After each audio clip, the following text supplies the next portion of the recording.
po. At all set na ba kayo dyan mga kaibigan? Dito po, maaga-maaga pa ang Philippine Cup. Pero ito nga po ang Talk and Text Bombas, wala pa po na yung papanalo. Samantalang ang Pure Foods naman nag-split their last two outings. Pero huling laban po nila against the Coca-Cola Tigers na talo. Ito po ang Philippine Champion Giants. Ang Pure Foods Champion Giants. 80-72 yung score natin. Ito, si referee Joey Calungkagin sa opening tip-off kasama ng Sponge Aldaba at Patrick Canizares. Alright, ito kasusunod at ito bola ngayon na Talk and Text phone pass.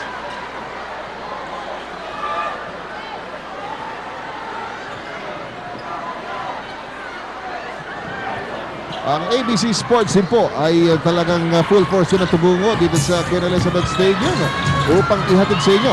Ito makasaysayan na rito. Unang salta sa starting five sa Macardona. 3 seconds naman yung kanyang kakampi. So, jittery start for both teams. Siyempre nakaka-pressure yung sa ibang bansa ka sa harap ng mga kababayan. Iba yun eh. Opo, at ito mga kaibigan. So, bola na dito ng Pure Foods Champion Giants. First quarter pa lang. Tumitado na kagad si James Yap. Pati siya nagulat na sa mga reaksyon ng mga kababayan ng Roger Yap. Firing at TM Crest to no avail. At yun pa lamang ang unang mga attempt ng Pure Foods Chunky Giants. Well, what's good about that is dalawang sunod na offensive rebounds sa kuha ng Pure Foods. Kanina pinapatingin na agad ng mga kababayan natin at mga players. Alright. Ito ang intercepted. Alawang crowd dito sa Queen Elizabeth Stadium. Sabi niya ng mga nakausap natin, tuwing linggo lang nakakapanood ng game itong mga kababayan natin dito sa Hong Kong eh. Eto live! Kaya excited sila talaga. Pero para di ka nakasitaw lang. Alam mo one thing dito, sigurado ako. Mga kababayan natin dito, alam yung basketball nila. Oo naman. Kahit yung Pilipino, kahit nasaan yan eh. Eksperto sa basketball yan. Tama, dito mo. We appreciate the calls of the referee. Well, maaga pa po itong ating first quarter. Game shot, firing, messing. And Kirby Raimondo, wala pa rin pasok!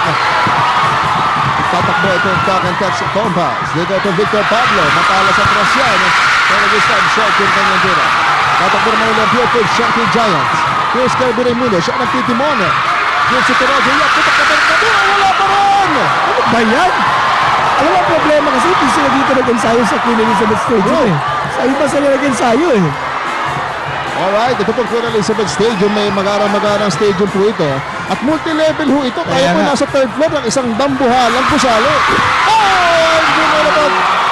Piping ay TM Crest. TM Crest yan, naging sa'yo ng bagong TM Power to the People. Tapos mag-iba itong stadium. Finally, may nakashoot eh. So siguro, dire-diretso na ito. Rito natin ang ating talaan. At ito jittery start ng Pure Foods Champion Giants. Siya naman.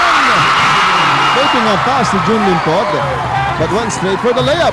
Well, siguro, itong si Roger Yap, sabi niya, ang dami nating outside shots na hindi pumapasok. Kailangan take it strong to the hole. Alam mo, may epekto nga yung sinasabi mo, partner. Kasi minsan na nakapag-practice dito kahapon dahil hindi available itong stadium. At ngayon lamang sila dito break in dito sa ating venue. Well, actually, itong Pure Foods at Talk and Text hapon lang din dumating, pareho.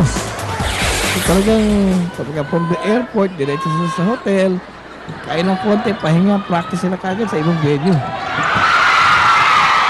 Alright, sige yung bound pass. Throwing, nawala.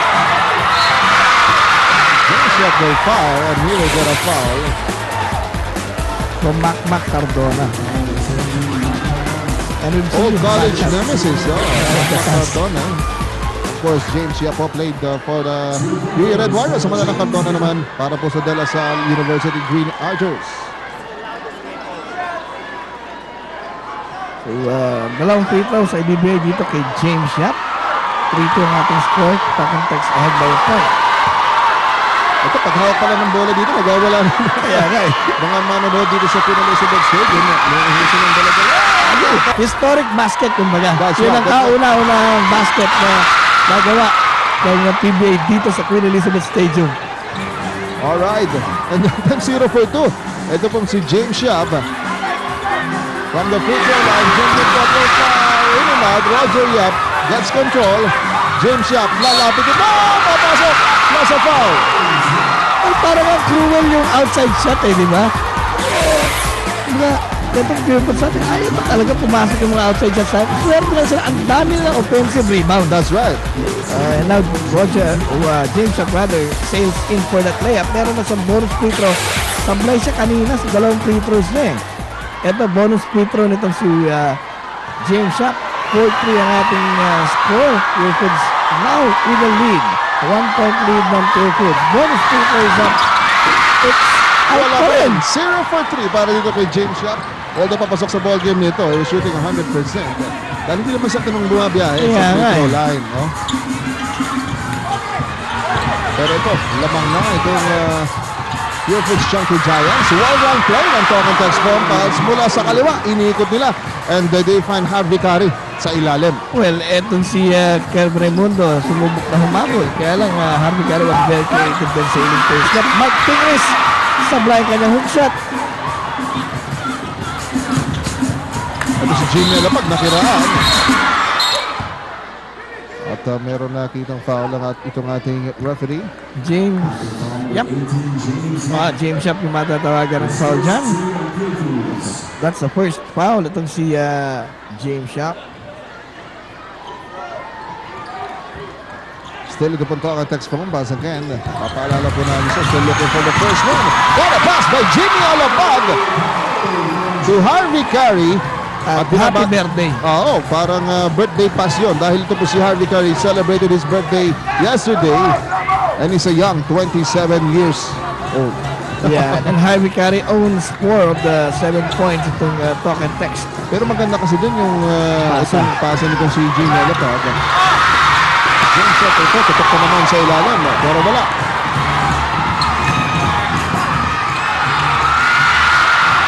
Pass broken up. Tatakbo itong Pure Foods Chunky Giants. Roger Yap. Here they go. Roger stretching left. No good! Ando si Asitaw Laba. Cardona. Wala. Curry. Oh, and Curry.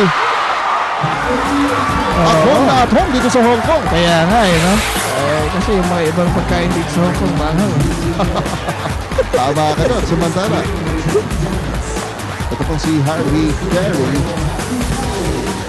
6 points. 6 out of the 9 points ng Token Text. Itong si Harvey Curry ang nakapagtala. Meron pa siyang bonus free throw ngayon. 7 minutes and 36 seconds remaining in the first quarter. And Harvey Curry nasa free throw line. Harvey Curry malakas ang pangatawan. The bonus free throw is short. Oh, not really his best shoot ang free throws. Back to the 0 for 2 to si Harvey Curry dito po sa Philippine Cup. And right now, ito struggling offensively kung Pure Foods Chunky Giants. Ang daming tira binibigay. Pero 3-second violation na Kobe Raimundo. At he was anticipating ito si Jun Limpot didiscard na towards the basket. Pero na-pull out po itong si Jun Limpot. Mahirap naman yun Nasa harapan ng Jun Limpot itong si Asita Olaban. Talagang medyo magdadalawang isip ka. But yun yung malaking katanungan, partner, hindi ba? Yung Minnesota Tigers, na-contain nila itong si Ali Pig ng first half. Pero no second half, nanalasa na to muli itong si Ali Pig. At yun lagi nagiging malaking katanungan dahil nga walang lehitimong sentro o big man na sinasabi o tinatawag itong Pure Foods Chunky Giants. Well, nawala pa si Jonathan Salvador sa kanila no? Nagkaroon ng knee injury, was operated on and hindi na makakapaglaro this for the rest of the season. So itong Pure Foods sa pilitang kunin si Arnold Gamboa. And Asitaw Laba and Harvey Curry. 8 puntos na partner dito sa first quarter natin. At alam napapasuntok na siya sa hangin ha. At 11-4, 7-point lead na para sa paring ng Token Text. Alright mga kaibigan, we'll be right back.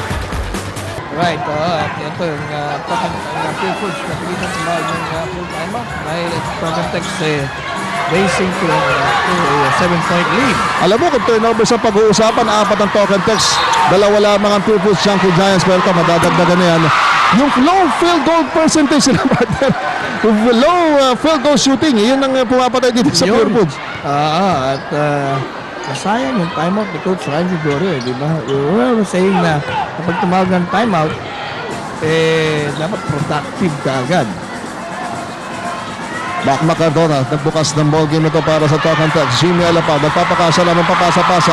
But it's always finding ito si Javi Carey. First on the ball was Asi Taulaba. Alright, ito po Talk and Text Phone Pass looking for the first win. At gusto nilang kunin yan dito po sa Hong Kong. And you can see it in the faces of the Talk and Text players. And with the Pablo Pops sa TM Tres. At it's taken about TM power to the people. At full throttle, itong Talk and Text phone pals. Dalawa na kanilang TM Tres. Ito po sa first quarter natin. The first was the first basket courtesy of Jimmy Alapag. Ngayon naman kay Victor Pablo. Oo, 10 puntos na itong kalamangan ng Talk and Text. Parang gusto nila ipakitang talagang malinaw na malinaw ang signal nila kahit dito sa Hong Kong. Tama. Ito lead pass. Asi Taulava. Soaring in for two. Now a 12-point lead para po sa Talk and Text phone pals. At ngayon mukhang na-shell shock. Ito Yeah. pong Pure Foods Chunky Giants. Well, medyo malamya kasi yung simula ng Pure Foods. Particular na yung field goal percentage nila. Ang dami ng pira na hindi papasok eh.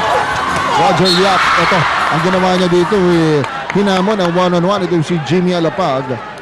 In which case, tama yun dahil mas malaki siya. Pag nilo-post niya yan, walang magagawa si Alapag. At yun naman nagagawa ni Roger Yap para sa Pure Foods Chunky Giants. Yung mga mismatches, nakakapag-create siya ng mismatches against the opposing teams dahil walang maitapat sa kanya.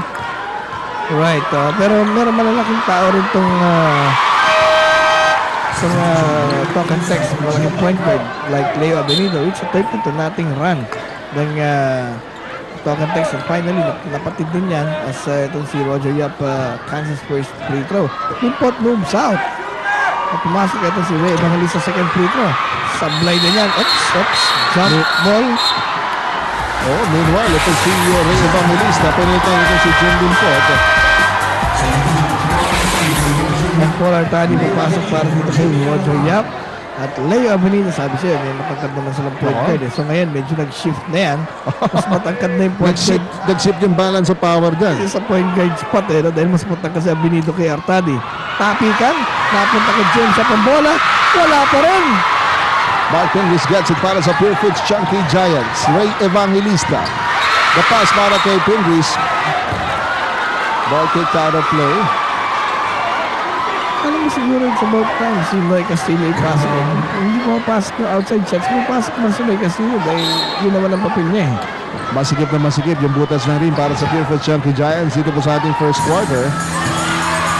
Kirby Raimundo against Harvey Carey using the glass. Goaltending ang tawag doon dahil tumama na sa board yung tira nito si Kirby Raimundo. That will count. At at this point, ito, kailangan nilang pigilan itong ofensiva ng Talk and Text phone pass. Nakalatag agad yung lambat ng depensa ng Pure Foods. James Yap with a steal. And James Yap will sail all the way. Mapafoul siya. Ito po si Mac Macardona. At yung hasil na pag-uusapan, Pure Foods meron nun eh. Dahil, kumbaga, mas marami nga silang tira, mas marami offensive rebounds at ngayon, meron pa silang nakaw. James Yap, 3 free throws lang namimintis nitong si James Yap. And now he visits the free throw line. Let's see if he improves. Mag-i-improve man ito eh, no? 16-7 ang ating talaan. 4 minutes and 49 seconds remaining in the first quarter. Alam mo, Sablay pa rin.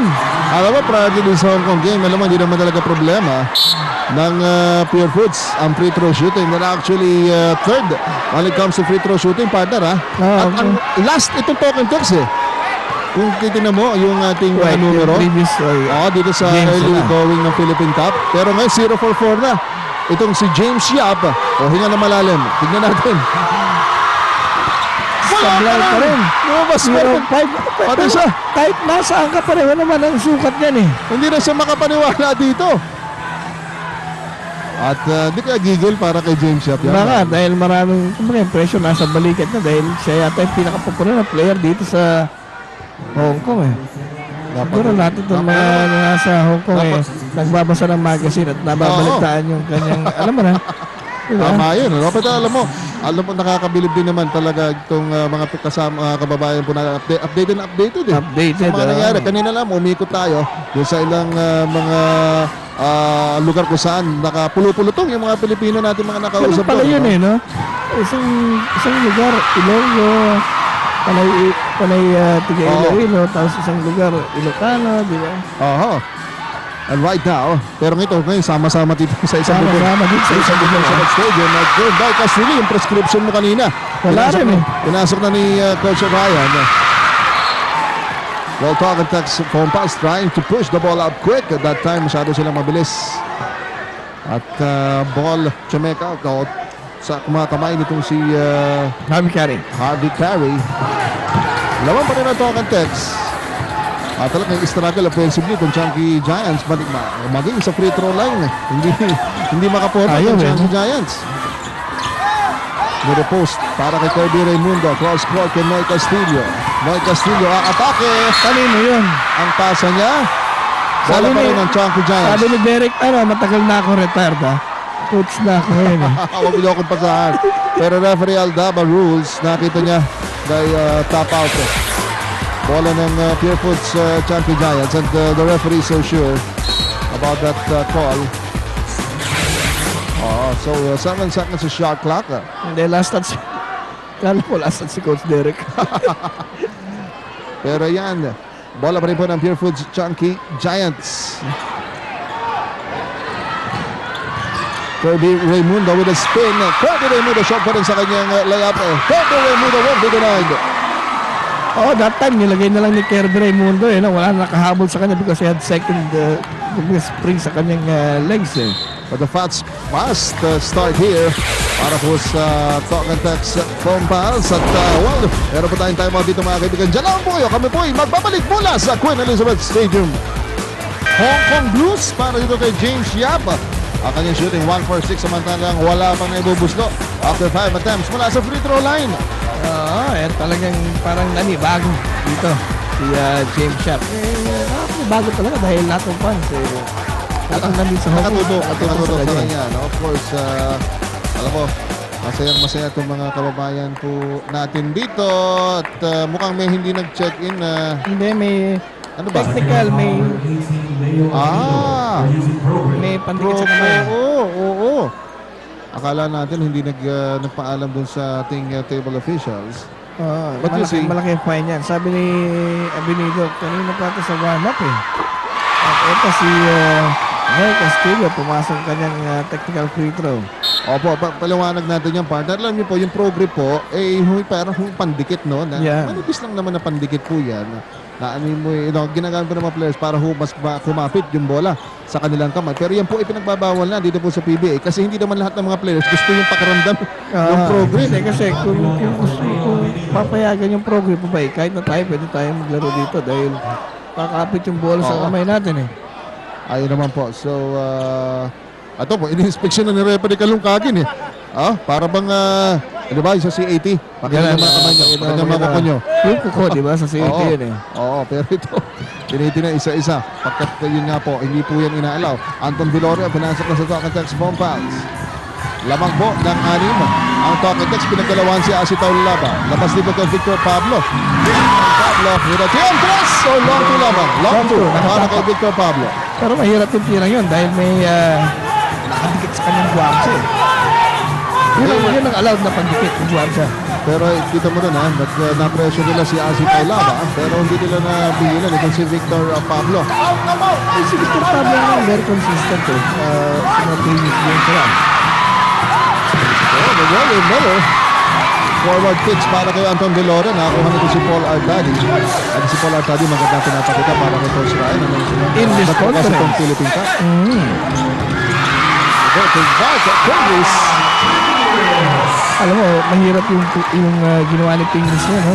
Match siya in between Pablo and Taulaba bago na makuha yung pasa eh. Yun naman ang nakukuha ni Coach Ryan dito. Ni athleticism itong Mark Pingles, yung pangangatawan, ibang klase. Tsaka matapang na bata. Ito. Ano naman lamang. Hindi na po. Nabagbagan na yan. Nanggabog thriller. Tiantras po yan. Hatid sa iyo ng bagong Tiang Power to the People. Mula dito kay Willie Miller. At 21-12, balik namin sa natin sa matut sa kalabangan ng talk and text. Abilido, pinuhugas mo ng mabuti ng kamay. Alam mo kung nag-struggle dun sa long shot nila, itong Pure Foods Chunky Giants, parang walang ka-problema itong context, no? Error na yung problema ng Token Tex early in this game. Ayun na naman, another miss. From the left elbow, mula dito kay Ray Evangelista. Ito, marami rin mga taga-ormok dito na nagpakita. Oh, walang pelo! Tiambras yan. Hatid sa iyo ng bagong TM. Power to the people. At ito Tiambras na po yan. Yung Willie Miller. Back to back.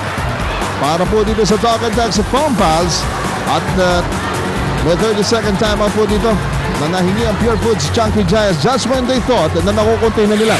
Itong ofensiba ng Token Tex Phone Pals, kumawala naman ng sunod-sunod. Back-to-back 3-pointer. Kanina nga, hindi ba yung kay Victor Pablo nakaapak lamang. Kaya nga no? So etong si Willie Miller coming off the bench.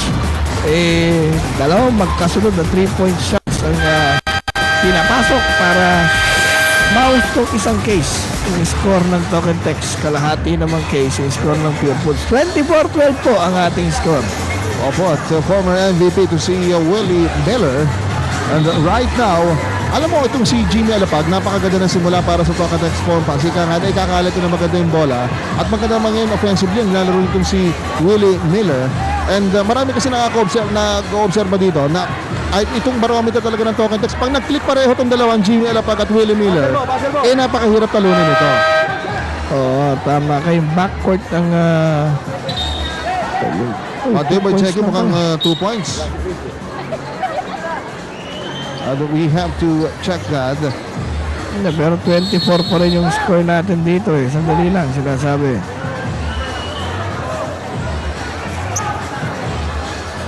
Pero see. Nire-review ng mga table officials natin dito. Mukhang carried yung 3 points. Carried yun.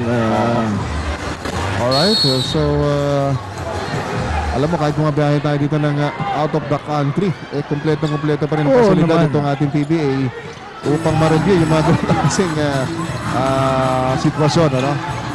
Ito si Mark Pingis. Mark Pingis gets it back. There's no reverse by Mark Pingis. Kapala po na nga dito sa panic ng Pure Foods, panay sa loob na yung kanilang puntos. Alam nila, they realize na hindi pumapasok ka ng outside shots. 10-point lead para po sa Token Tex Phone Pass. Palapit na po tayo dito sa huling minuto ng ating first quarter. This guy started sizzling para dito sa Token Tex. Siya talaga. Kanyang birthday celebration. Pasa ni Artadi. He was trying to set up ito si Noy Castillo pero si miscommunication sa pagitan ni Artadi at Noy Castillo. Behind the para back pass ang ginawa dito ni Paul Artadi. Hindi nakikita yung papasahan niya Under a minute to play. Contrasting talaga yung naging simula na magkabilang kapunan. Token Tex Phone Pass. Harvey Carey ang nag-pace nitong Token Tex Phone Pass. So, William Miller! Tatlong sunod na para kay William Miller. Tiambras yan agad sa inyo ng bagong TM. Power to the people. Well, imbes na ito si Noy Castillo makapag-ambag ng 3-point shot. Siya yung tinitirahan ito si Willie Miller. At Cody Raimundo. Hirap siya doon kay John Ferriols. Ito na naman si Willie Miller. Napas si John Ferriols. John Ferriols, tatlong pinakagat doon. Underneath. Tira niya, bigo. Labas ulit dito mula. Willie Miller na naman. Pasok ka naman. Apat na sunod. Para kay Willie Miller. 12 puntos na.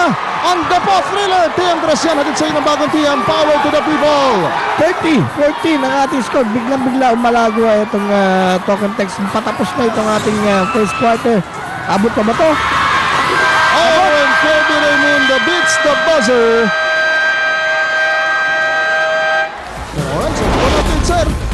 30 para sa Token Tex Phone Pass. 60 naman para sa Pure Foods Chunky Giants. Ano po sa inyo yan ng Gold Eagle Beer, sir?